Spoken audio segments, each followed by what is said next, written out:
Ahora. So good morning, teacher. We're going to present our APEC Guide 2 that is about curriculum development.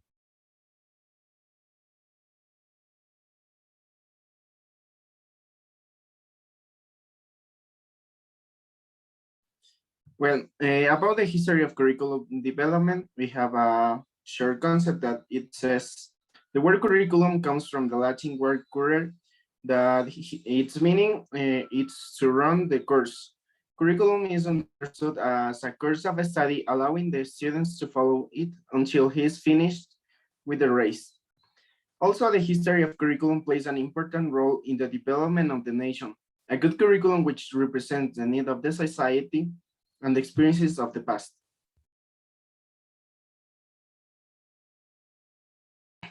Well, in here we have a review about the history of curriculum in some countries. For an example, in Greece or Roma, they were the pioneers on record comprehensively, consciously their intellectual development in their historical, psychological, political, philosophical, literacy, artistic, and mathematic domains.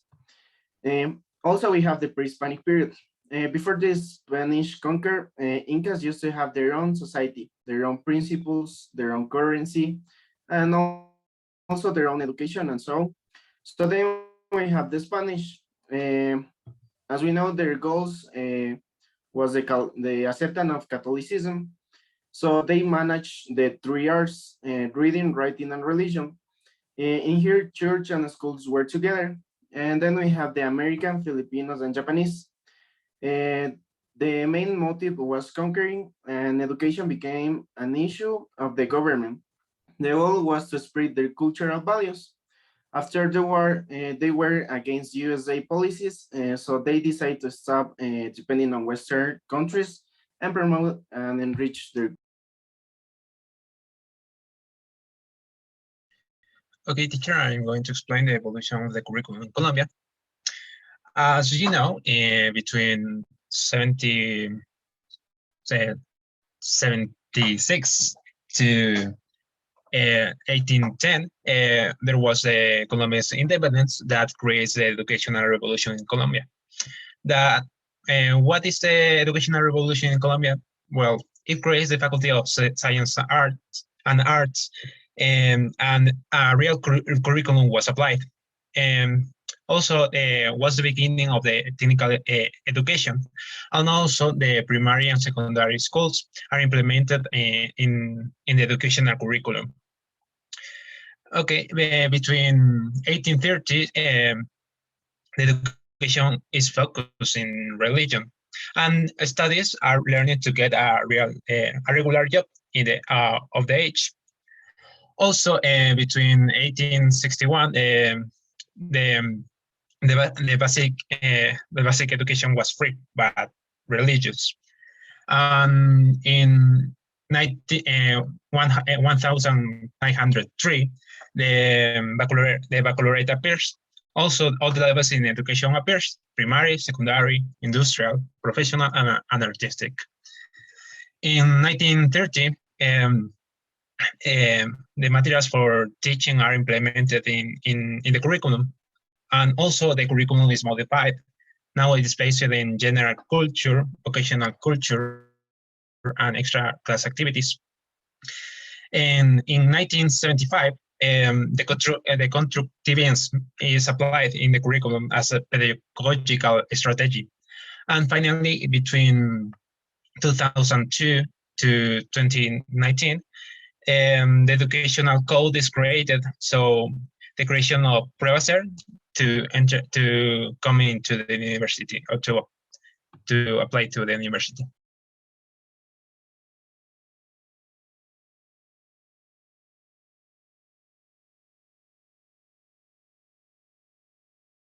Okay, about the evolution of the curriculum in Argentina, we can notice that Argentina has now a lot of changes in their curriculum because Argentina had no curriculum or specified in principal curriculum. They made it in a spontaneously way, so there was no effective education plan, as I mentioned, until the President Domingo Sarmiento in the year 1968 until 1874. In here, he placed emphasis of bringing Argentina up to date as a actualization with practice in developed countries. In Sarmiento encouraged the immigration and setting of the European educations, and also he built schools and public libraries throughout the country. It was a problem that doubled the enrollment of students during his term. After the organization of the educational system of Argentina was consolidated following a centralized model, in which the president and the Ministry of Education designs educational policies, established standards, and determines content and teaching methods, also selects teachers and other actions. Teachers have the role of executing the policies designed by the government, and they looking for how and what to teach. Until 1960, the National Council of Education was the one who established the norms regarding contents and teaching methods for the primary level. Here, this organism designed a unique curriculum for all the schools that depends on the nation. As I mentioned, it is a centralized system in which teachers are supervised by the school management.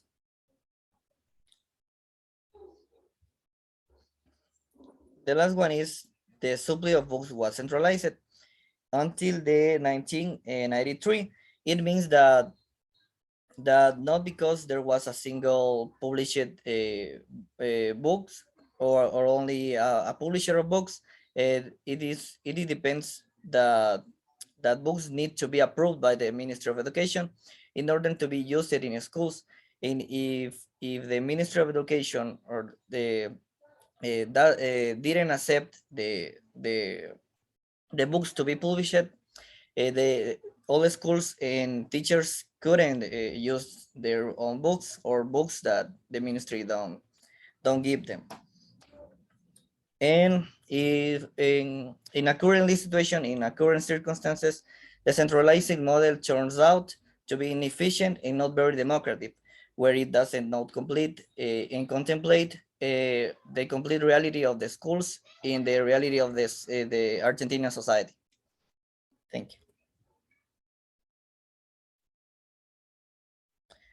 Finally, here we have in a current.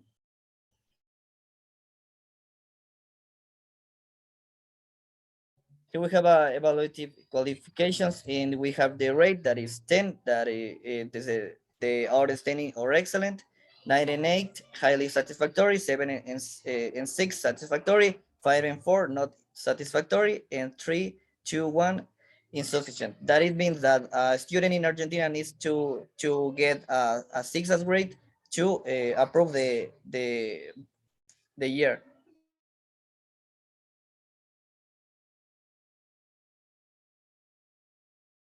Well, I am going to talk about the evolution of curriculum in Venezuela. First, we notice that it has 7 stages. The first stage is from 1791 to 1830. In this stage, we have that the Madrid schools are taking as a model with the new technical teachings for reading, writing, and mathematics. The girls' schools is created. The educational project called the School of First Letters is presented. And Simon Bolivar Rodriguez continues the plan of the Patriot School, and Simon Bolivar proposed the mural teaching method that had a little impact.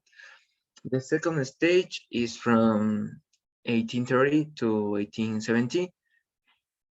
The stage is about a new curricular plan that is produced, in which the public instruction code was approved, where teaching was established for the first time, that when we have three levels, primary, secondary, such as national schools, and scientific, such as university.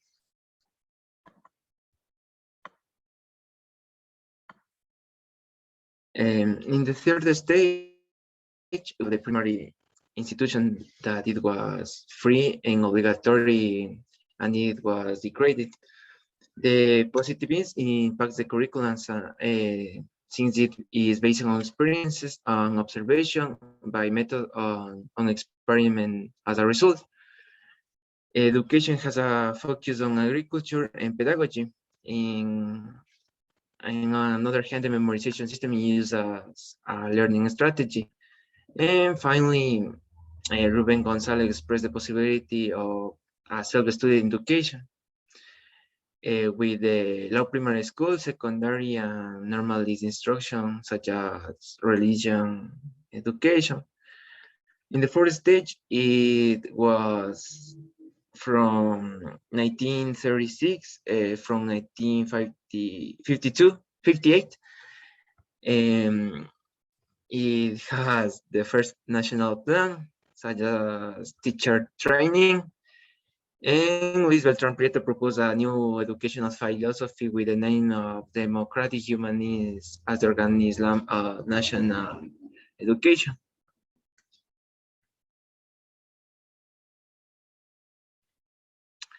The fifth stage, it was from 1958 to 1918. A reform project is presented that creates a subsystem that will rectify the organic law of education influenced by constructivism and reinforced by the national of education. The sixth stage is about the initiation of the plan of massification of the education, because the President of America agreed to improve the system of administration and planning of education.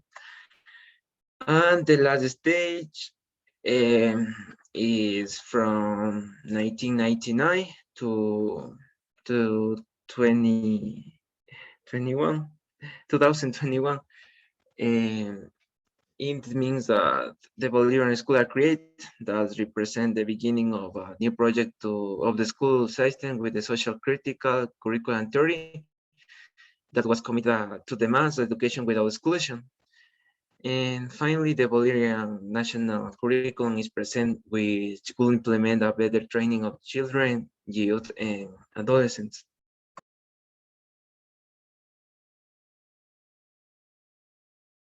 So now I'm going to present the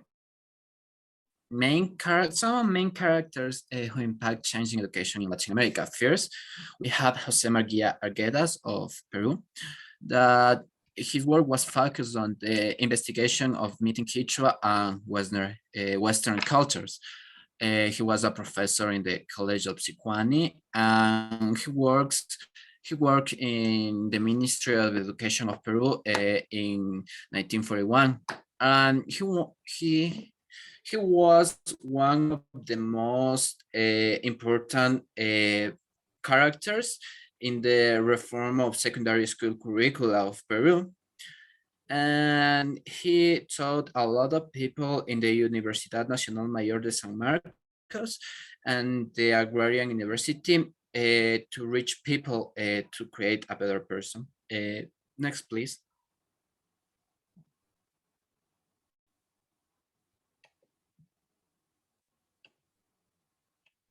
Now we have an Ecuadorian, Luis Felipe Borja Perez.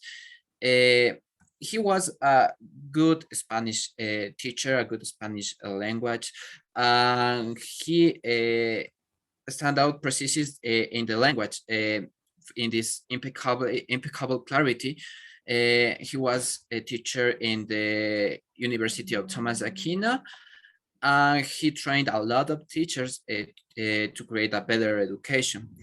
Many of the students of them were very high in the citizens, like mayors or presidents. Borja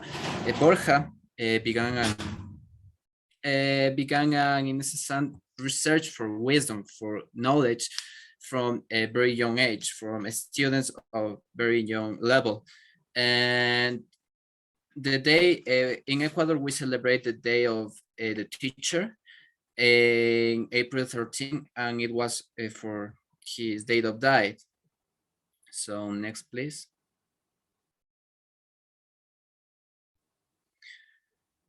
Then we have Maria Isabel Carvajal of Costa Rica. She was a novelist and a writer, and dedicate most of their life in education, but attending of the high school of Colegio Superior de Señoritas, and especially go to the towards in pedagogy section.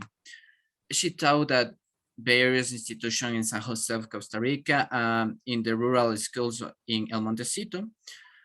In 1919, she led the protest against the dictatorship of Federico Tinoco, and she was part of the team in 1926 founded for the first time in Costa Rica a preschool, the Escuela Materna Montessoriana, where we're focusing the integrity of the children. And next, please. Then we have Agustin Nieto Caballero of Colombia, one of founder of Modern Gymnasium of Bogota. Well, he was a philosophy and educational scientist, and the Sorbonne University and the College of France. And when he returned to the country, he created some guidelines of the Escuela Nueva. El Moderno is considered the first institution of its kind of Latin America, and he created. And several of the graduates of this high school had a great position in Colombia. In addition, he was training of women and founded the female gymnasium in 1928. And between 1938 and 1941, he directed the National University, and in the following years, he was a member of the National Council of Education. Next, please. From Chile, we have a Diego Barros Arana, that it was a historian. He was considered the most relevant liberal intellectual that Chile had in the 19th century. Much part of his life, he teach most part of his life, and he started the academy at University of Chile in 1961. He was also in charge of the Faculty of Philosophy and Humanities at this institution. And last, we have Paolo Freire. Next, please.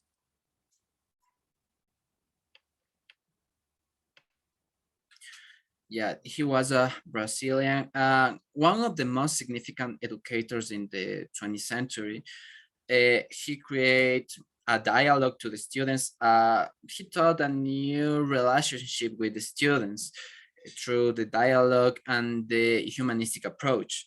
And we apply this humanistic approach in our classes. And he was a pedagogue oppressed in his work. He transmitted pedagogy of hope, the hope of the students. He was one of the best influence in the new liberating ideas in Latin America and in the liberation of theology. His figure is a constant reference in liberating politics and education. And for a long time, he was living in the World Council of Churches in Geneva in Switzerland.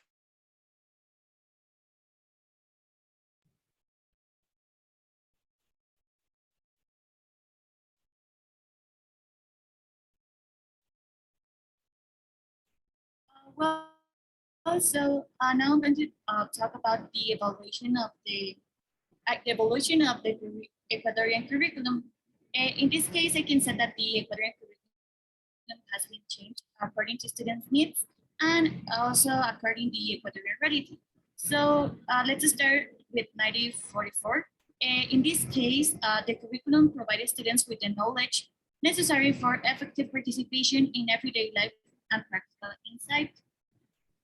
Then we have in 1996. In this case, the Ministry of Education made official a new curriculum for basic general education. This new curriculum was adapted according to the Equatorial reality. And in this case, it has a triple approach validation: disciplinary, technical, and pedagogical. Then we have 2000. In this case, the LOES was instituted, and it considered that universities, polytechnic schools, and higher technical and technological institutes are part of the national system of higher education. Then in 2007, it was implemented a pedagogy that encouraged learning by doing, that follows the principle of progressive education. In this case, it places students as the protagonists of learning and the teaching process. Next, please. Then we have 2010. In this case, the summa causa was incorporated, and as well, it was incorporated by transversal axes. In this case, these 5 transversal axes were interculturality, formation of a democratic citizenship, protection of the environment, care of the health and of the habits of recreation of the students, and finally, sexual education in young people. Then we have 2011, when the organic law of intercultural education was created. Then we have 2014, when the new